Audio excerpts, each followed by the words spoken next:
मूकं करोति वाचालं पंगुं लंघयते गिरिं यत्कृपातमहं वन्दे परमानंदमाधवम्।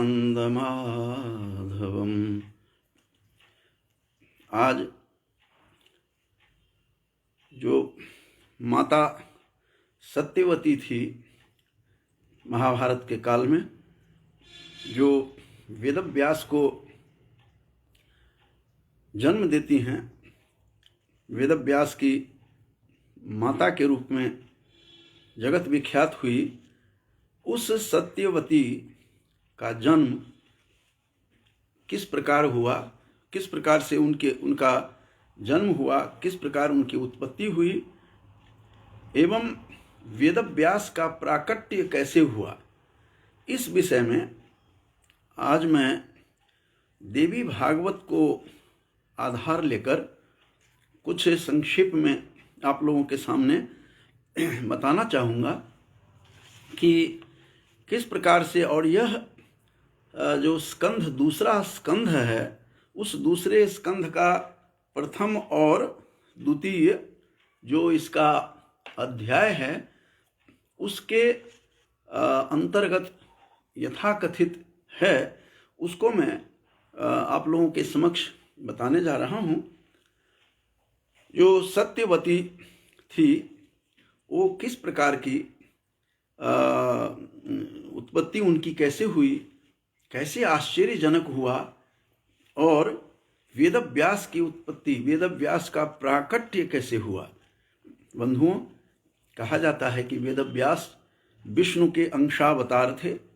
जैसे शकुंतला के पुत्र के बारे में भी भागवत में आया है कि भरत भी विष्णु अंशावतार कहा है, उसी तरह से वेदव्यास भी विष्णु के अवतार थे।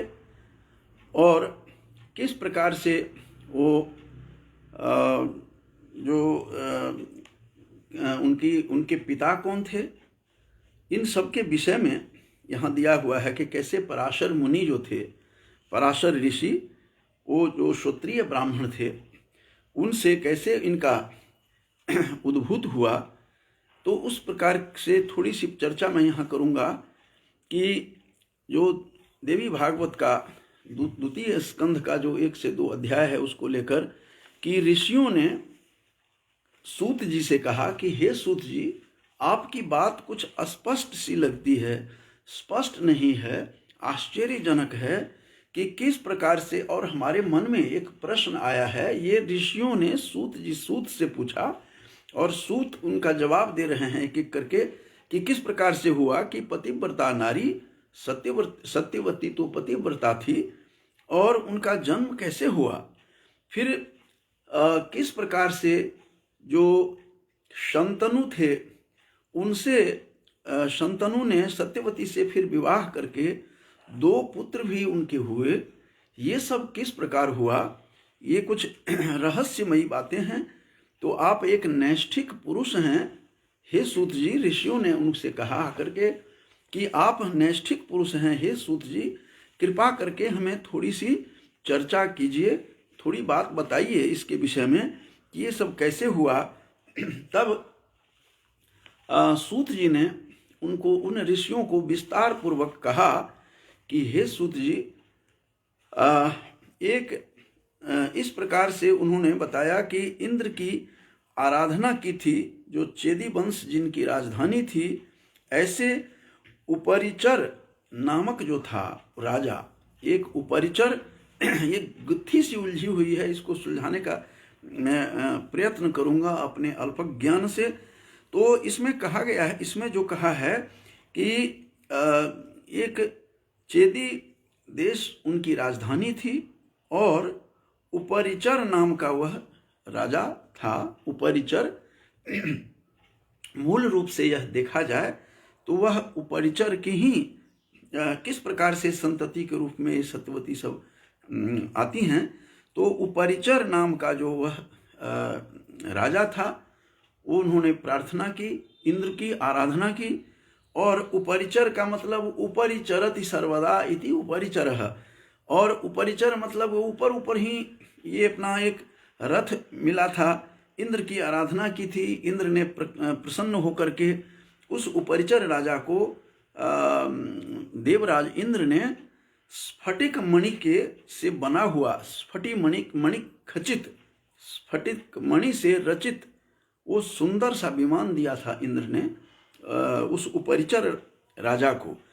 वह उपरिचर राजा, चूंकि ध्यान से सुनने की बात है कि कैसे उपरिचर राजा की संतति के रूप में, किस प्रकार से उपरिचर राजा की एक अप्सरा ने उसको किस प्रकार से ग्रहण किया, कैसे सत्यवती का जन्म होता है, उसकी यह अचंभित करने वाली यह कथा है और बहुत ही अद्भुत इसकी कथा है।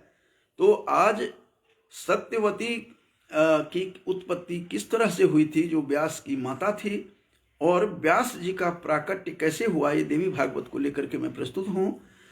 और राजा उपरिचर को, जैसा कि मैंने बताया था कि घोर प्रार्थना की, आराधना की, साधना के बल पर, और इंद्र ने उनको एक स्फटिक मणि से युक्त, एक स्फटिक मणि से खचित रचित सुंदर सा विमान दिया था, और जिस पर राजा उपरिचर भ्रमण करते रहते थे सदा। जैसा कि मैंने बताया था कि नाम से तो यही संकेत मिलता है कि उपरिचर नाम था उस राजा का, जो चेदी जिसकी राजधानी थी, चेदी देश की राजधानी में वह रहते थे और ऊपर ऊपर ही चलते थे। तो उपरिचरति इति उपरिचरः, ये इस प्रकार से उपरिचर नाम का वह राजा था और उस विमान से वह भ्रमण करते रहते थे। बड़े धार्मिक थे, धर्मनिष्ठ थे, और उनकी धर्मनिष्ठा से संपूर्ण ख्याति जो है बिखरी हुई थी उस भाग में। और उनकी एक सुंदर पत्नी थी जिसका नाम गिरिका था। ये ध्यान रखने की बात है कि गिरिका नाम की पत्नी थी उपरिचर राजा की। तो उस गिरिका बहुत अपूर्व सुंदरी थी और उन दिनों अपने पितरों की आज्ञा से ये राजा जो उपरिचर थे वो शिकार खेलने के लिए गए थे, शिकार पर गए हुए थे। ये पितरों की आज्ञा से इसमें बताई गई है। उन्हीं दिनों ऋतुमती इनकी जो पत्नी, जो जैसा मैंने बताया था, इनकी पत्नी का जो नाम गिरिका था, और गिरिका नाम की जो इनकी सुंदर पत्नी थी वो उस समय वह स्त्री ऋतुमती थी। और उस समय स्त्री का जो मासिक धर्म है उस अवस्था में थी। वो स्नान करके निवृत्त होकर के उसने अपने पुंसवन संस्कार किया, और पुंसवन करने के बाद पुंसवन व्रत किया था उसने, माफ कीजिएगा। तो उसने पुंसवन व्रत किया और पति देव से अपनी कामना प्रकट की, पति से संपर्क के लिए सुंदर संतति की कामना करते हुए पुंसवन व्रत कर रही थी। और पितरों के आदेश से, जैसा कि मैंने बताया था, राजा उपरिचर बाहर भ्रमण में गए हुए थे। और उन्हीं दिनों की बात है कि इसमें उनका जो शुक्र का स्खलन होता है उस राजा का, राजा उपरिचर का। तब उस राजा ने सोचा कि इस जो स्खलन हुआ है, जो मेरा वीर्य, इसका ये बहुत ही जो है तप से मेरी पत्नी तप कर रही थी, और पुंसवन जो व्रत था उसके कारण से यह बहुत महत्वपूर्ण है। इस चीज को वह जान करके, चूंकि वह पत्नी के समीप थे नहीं, तो बट वृक्ष से एक पत्ते लेकर के उसके दोना बना करके उस वीर्य को उस दोने में बांध दिया। बड़ी ही अचंभित करने वाली यह घटना है, किस प्रकार से कैसी सत्यवती का जन्म होने जा रहा है, और जिससे वेदव्यास जो विष्णु के साक्षात अवतार थे वो अवतरित होंगे इस आधार पर। इसके विषय में यहाँ दिया हुआ है कि उसने उस वीर्य को पत्रपुट में उस राजा उपरिचर ने बांध करके, और जब ऋतुकाल का उनका जो समय का उनको सब कुछ पता था, ज्ञान था, उसने सोचा कि इस प्रकार से इसको व्यर्थ नहीं जाने देना चाहिए। इस अपने अपूर्व जो तपोबल से जो वीर्य स्खलन हुआ है, इसका जो है जो व्यर्थ नहीं जाए, इसलिए उन्होंने पत्र पुट में रखकर, और उस राजा ने उसको एक पक्षी, बाज पक्षी की बात आई है इस पुराण में, उस बाज पक्षी को उसने समझा करके और दिया कि तुम इसको ले जाओ। तो इस प्रकार की कथा यहाँ पर जो आती हुई दिखाई दे रही है। तो उस बाज ने कहा कि आप तुम इसको लेकर के, ऋतुकाल का आज समय है, मेरी पत्नी के पास चले जाओ। इसको लेकर के उस वीर्य जो पत्रपुट में रखा हुआ था, और वह साधारण नहीं था, उसमें ऐसे सत्यवती का जन्म होने जा रहा है उससे। तो इस प्रकार कह करके राजा उपरिचर ने उस बाज पक्षी को समझा करके भेजा अपने घर, पत्नी के पास भेजने के लिए। इसी बीच में दो बाज के आपस में युद्ध हो जाता है, जो किस प्रकार से सत्यवती का जन्म होता है, और उस कथा को लेकर के मैं उपस्थित हूँ यहाँ कि सत्यवती जो महाभारत में कालीन थी, जो वेदव्यास का जिसने जन्म दिया, उस सत्यवती का उद्भव कैसे हुआ। उस उद्भव में तो जैसा कि मैंने बताया था कि राजा उपरिचर ने अपने उस पत्रपुट में स्खलित अपने वीर्य को पत्रपुट में वट वृक्ष के पत्ते के दोने बना करके उसने भेजा बाज के द्वारा। बाज आपस में तुंड युद्ध करना शुरू किया। दूसरे बाज उसने सोचा कि यह मांस पिंड लेकर के जा रहा है। इतदर्थ दोनों में तुंड युद्ध होता है और घोर युद्ध होता है दोनों का।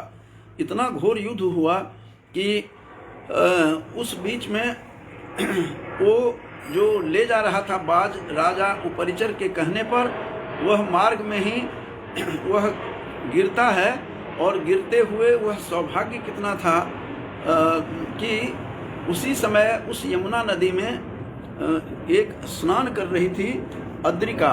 अब यहाँ ध्यान देने वाली बात है कि उस राजा उपरिचर की पत्नी का नाम जो था, उसके पत्नी का नाम गिरिका था, और इस अप्सरा का नाम अद्रिका है। कि नाम का इसका अर्थ देखेंगे तो कितना साम्य है।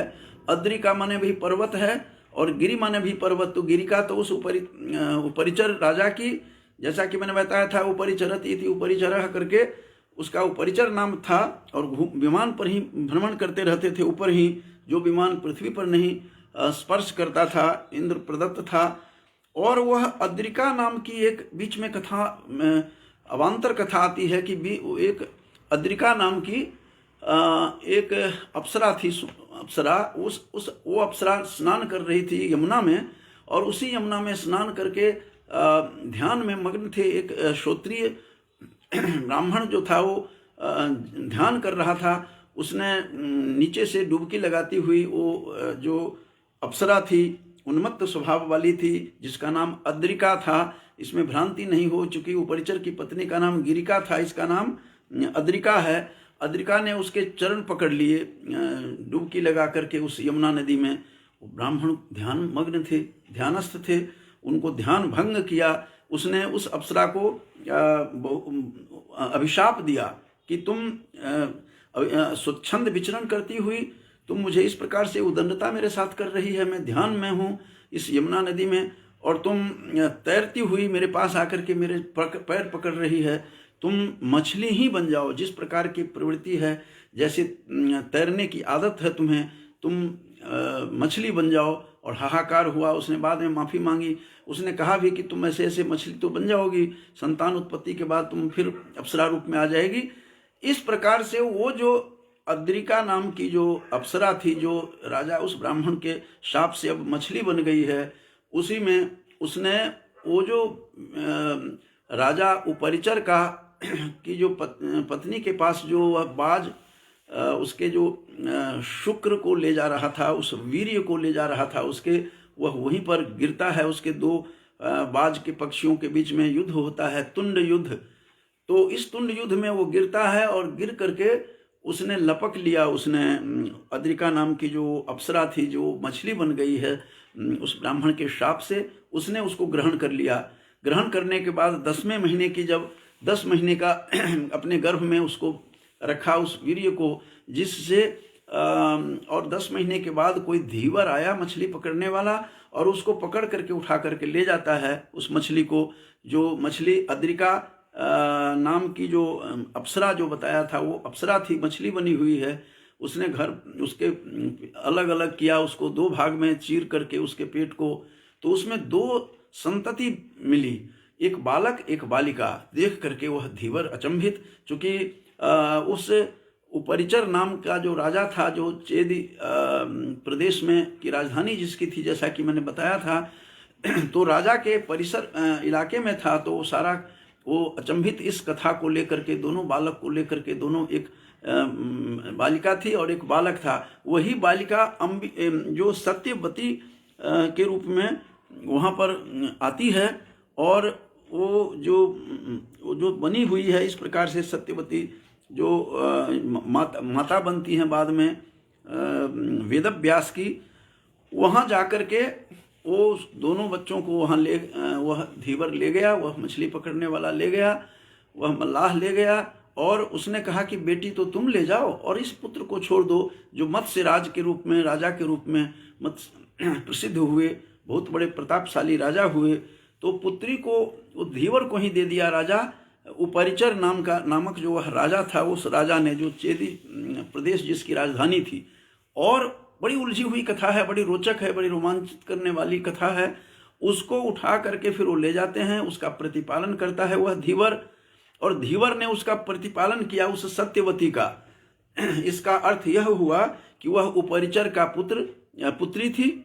उपरिचर नाम का जो राजा था, जिसने अपने ऋतु काल जिसके पत्नी का था, जिसने जो बाहर गया हुआ था, और बाज पक्षी के द्वारा एक पत्रपुट में, जिसने बट वृक्ष के पटपुत्र में पुट में जिसने बांध करके उसको भेजा था, उस बाज दूसरे बाज ने उसको मान समझ के लड़ करके जिसको स्खलन हुआ, वो मछली शापित जो थी, वह अद्रिका नाम की वह जो अप्सरा थी, उसने उसको ग्रहण कर लिया था। 10 महीने तक रखने के बाद मछली पकड़ी जाती है धीवर के द्वारा। उसको चीरने के बाद दो बच्चे निकलते हैं, एक धीवर को दे दिया, दूसरा मत्स्य नरेश होता है बाद में। और वो फिर धीवर के पास जो रहती थी सत्यवती, वो वहीं पर उसने अपना सारा का सारा समय वहीं पर व्यतीत किया, अपने पिता के पास, जो उसका पालित जो पिता थे, जिसका जो दुर्गंध उसमें आती थी, चूंकि वह मछली से निकली हुई थी, तो मछली से निकलने के बाद सत्यवती दुर्गंध, मछली की ही गंध उसमें थी। और अब एक और पुत्र का जन्म देने जा रही है सत्यवती, धीरे धीरे जवान होती है, अपने पिता के कार्य को जो है में सहायक सिद्ध होती है। इससे पूर्व उपरिचर के 5 पुत्र इसमें बताए गए हैं कि पुत्र पहले भी उसके हो चुके थे, जिनको उसने अलग अलग देशों का राजा बना दिया था। ये सब कथा आती है, लेकिन अस्तु ये कथा को वहीं विराम देते हैं। अब जो सत्यवती है, सत्यवती ने पूरा अपने पिता का, उस धीवर का, जिसके घर में वह पालित पुत्री के रूप में रही, मत्स्यगंधा थी, मछली के गंध उसके आते थे उस सत्यवती के। उस सत्यवती के पिता जो धीवर थे, एक दिन की बात है कि वो दिन के ही समय में वो नदी पार करने के लिए एक और ऋषि प्रकट होते हैं। एक और ऋषि को, दूसरे ऋषि को जन्म देने के लिए पराशर ऋषि का वहाँ आगमन होता है, और नदी पार करने के लिए पराशर ऋषि ने कहा कि मैं नदी को पार करना चाहता हूँ। अब नदी पार करने के लिए जब वो पराशर ऋषि आते हैं, तो उसके पिता उस समय धीवर जो था वो जलपान कर रहा था, भोजन कर रहा था। उन्होंने कहा कि तुम बेटी, तुम इसको पार कर दो। तो वो पार करने के लिए वहाँ से वो जाते हैं। उस सत्यवती जो वेदव्यास का पुत्र बन करके वो प्रकट होता है, उसके लिए उन्होंने सत्यवती जो थी, उन्होंने जा करके पराशर ऋषि को नाव लेकर के चला करके पार किया। इस बीच में पराशर ऋषि ने उनको कहा कि देख करके सत्यवती को विष्णु के अवतार वेदव्यास का जन्म होने वाला था, और वेदव्यास के जो माँ थी, जो अभी सत्यवती के रूप में है, उसको पराशर ऋषि ने कहा कि जो क्षत्रिय ब्राह्मण थे पराशर ऋषि, नदी पार कराने के लिए उनको कहा, जो वशिष्ठ के वंशज थे, और सत्यवती को कहा कि तुम्हारे साथ मैं विवाह करना चाहता हूँ। तो उन्होंने कहा कि नहीं, आप तो नैष्ठिक ब्राह्मण हैं, मैं इस प्रकार से वशिष्ठ खानदान से हैं, मैं एक मत्स्यगंधा हूँ, एक धीवर की पुत्री हूँ। और उसको यह नहीं पता था कि वह अद्रिका की नाम की वह अप्सरा की पुत्री थी, और उपरिचर नाम के राजा की पुत्री, उनको इस बात का ज्ञान नहीं था। वो सत्यवती लेकिन बहुत विदुषी थी, शास्त्रों का उसको ज्ञान हो गया था, और उसने पराशर ऋषि को बहुत मनाया कि आप ऐसा काम मत कीजिए, आपको पार लगाती हूँ मैं पहले। तो नदी के उस पार ले जा करके उन्होंने कहा कि नहीं, ये बहुत आवश्यक है तुझे। कहते नहीं, मैं तो दुर्गंध है मेरे शरीर में। उन्होंने कहा कि मैं अपने तपोबल से तेरे गंध को मैं हटाता हूँ मैं, पराशर ऋषि ने कहा, और कस्तूरी के गंध बना दिया। कस्तूरी के गंध से वह पूरित हो गई, वह सत्यवती। मत्स्य का गंध उसकी दूर होती है उसके, और वह कस्तूरी की तरह सुगंधित हो गई। उन्होंने कहा भी, मुझे आपसे प्रार्थना है कि यह गंध मेरा सदा बना रहे। उन्होंने कहा सदा बना रहेगा। और नदी को पार करके उन्होंने कहा कि मैं समागम करना चाहता हूँ तुम्हारे साथ। तो उन्होंने कहा कि ये दिन का समय है, यह अनैतिक है, यह शास्त्र विहित नहीं है, शास्त्र विरुद्ध है। उन्होंने कहा कि कोई शास्त्र विरुद्ध नहीं है, मैं अपने तपोबल से इसको अंधकारमय कर देता हूँ। जैसे तुम्हारे शरीर को सुगंधित कर दिया कस्तूरी के गंध से, तो कोसों दूर कोई कुछ नहीं देख पाएगा, जन समाज की दृष्टि नहीं पड़ेगी हम लोगों पर, और दोनों का समागम होता है, शारीरिक संबंध स्थापित करते हैं पराशर मुनि सत्यवती के साथ। और यहाँ पर एक चमत्कार हुआ कि उन्होंने ये भी कहा कि तुम मांगो, क्या मांगना चाहती हो। तो उन्होंने कहा कि जीवन भर मेरे यह कस्तूरी जैसे सुगंध रहे, दुर्गंध समाप्त हो जाए, मछली का गंध, मत्स्यगंधा थी वो। तो उन्होंने कहा एवं मस्त, और साथ ही उन्होंने कहा कि मैं कौमारी बनी रहूं, मेरा कौमारी भंग नहीं हो, इस प्रकार से मेरी स्थिति मुझे अपने तपोबल से कर दीजिए। कहते हैं ये होगा। और उसका समागम के साथ शारीरिक संपर्क के बाद एक पुत्र का जन्म होता है, जिसको वेदव्यास कहते हैं यह विष्णु का अवतार है सत्यवती, और यह जो तुम्हारा पुत्र होगा वह वेद का व्यास करेगा, वेद का विस्तार करेगा, व्याख्या करेगा, जिसके नाम इसका वेदव्यास होगा। तो इस प्रकार से वेदव्यास इसका नाम पड़ा।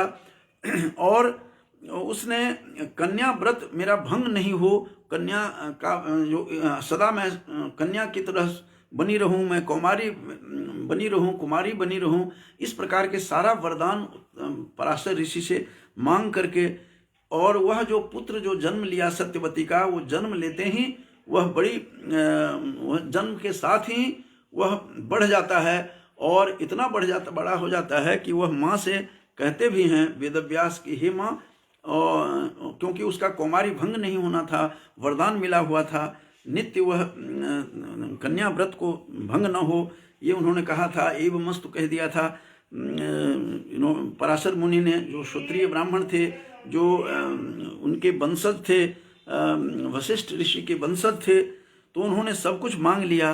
कहा कि यह वेद का विस्तार करेगा, इसीलिए इसका नाम वेदव्यास होगा। व्यास का मतलब होता ही है विस्तार करना।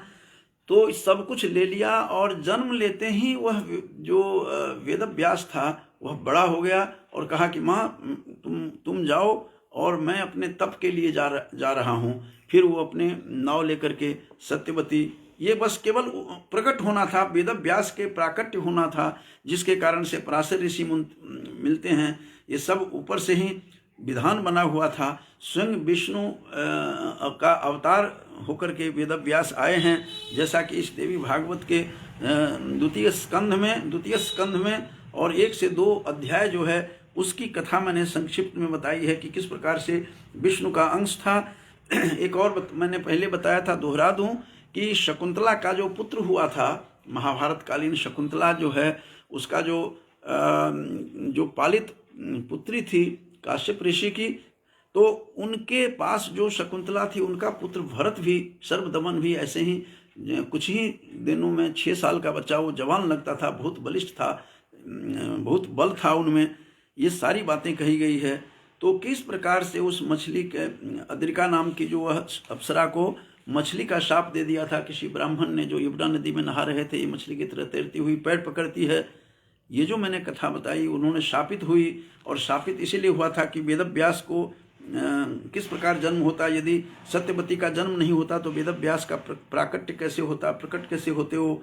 तो इस प्रकार से इसमें दिया गया है। इसका अर्थ यह हुआ कि वेदव्यास की जो माँ थी सत्यवती, वेदव्यास तो पराशर ऋषि के पुत्र हुए, और वेदव्यास की जो माँ सत्यवती थी वो धीवर की पुत्री नहीं थी, वो तो पालित पुत्री थी। वो असल में उपरिचर नाम के जो राजा थे, वो उस राजा के जिनके चेदी राजधानी थी, जिनकी चेदी प्रदेश, तो वो उस राजा की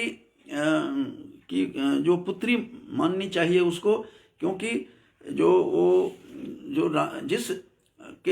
जिससे इनका जन्म हुआ था वो अद्रिका नाम की अप्सरा थी, और अप्सरा इनकी माँ थी, और जो मछली बनकर के शापित होकर के ब्राह्मण से मछली बनी हुई थी, जिसमें 2 पुत्र हुए। एक मत्स्य हुआ जो मत्स्य नरेश होता है, बहुत बड़े प्रतापशाली राजा होते हैं। दूसरे सत्यवती होती है। फिर सत्यवती का पराशर से संपर्क होता है। कथा को संक्षिप्त करते हुए विराम देने से पहले, और वेदव्यास उसमें से प्रकट होते हैं। वेदव्यास जन्म लेते ही अपनी माँ को, ये चूंकि विष्णु के स्वयं अवतार थे, कहा कि माँ तुम चली जाओ और मैं अपने तप के लिए मैं निकल रहा हूँ।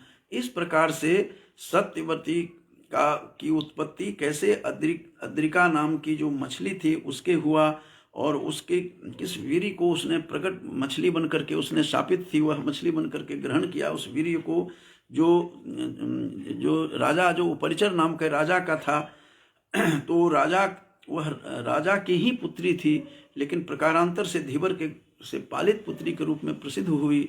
तो इस प्रकार से जो आज जो मेरा जो कथन था, आज का प्रतिपाद्य जो था कि सत्यवती की उत्पत्ति एवं वेदव्यास का प्राकट्य कैसे हुआ, तो इसके विषय में मैंने थोड़ी बातें आपको बताई है। विराम लेने से पहले मैं अपनी वाणी को विराम देने से पहले मैं जो कुछ दर्शक सब हैं उनके बारे में बता दूं कि हमारे गांव की बेटी भी सीता जी थी, सीता दीदी, और उसके बाद सुरेश वर्मा जी भी हैं, जो हमारे डीएवी कॉलेज पेहवा के लाइब्रेरी में थे। हमारे अच्छे भजनी, हमारे सहकर्मी रहे हैं डीएवी कॉलेज में, बढ़िया देशभक्ति गीत भी सुनाते हैं।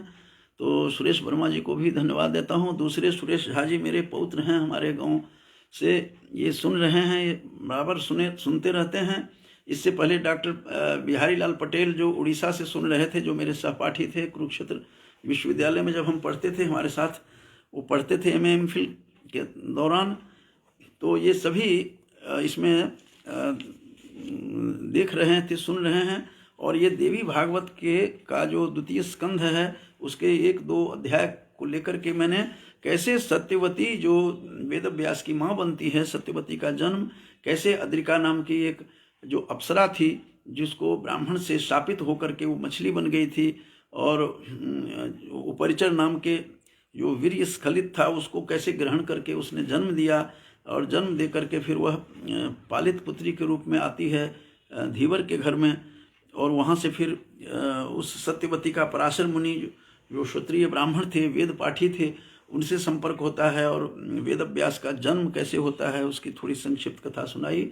इन्हीं के साथ मैं अपनी वाणी को विराम देता हूँ। बहुत बहुत सबको धन्यवाद देते हुए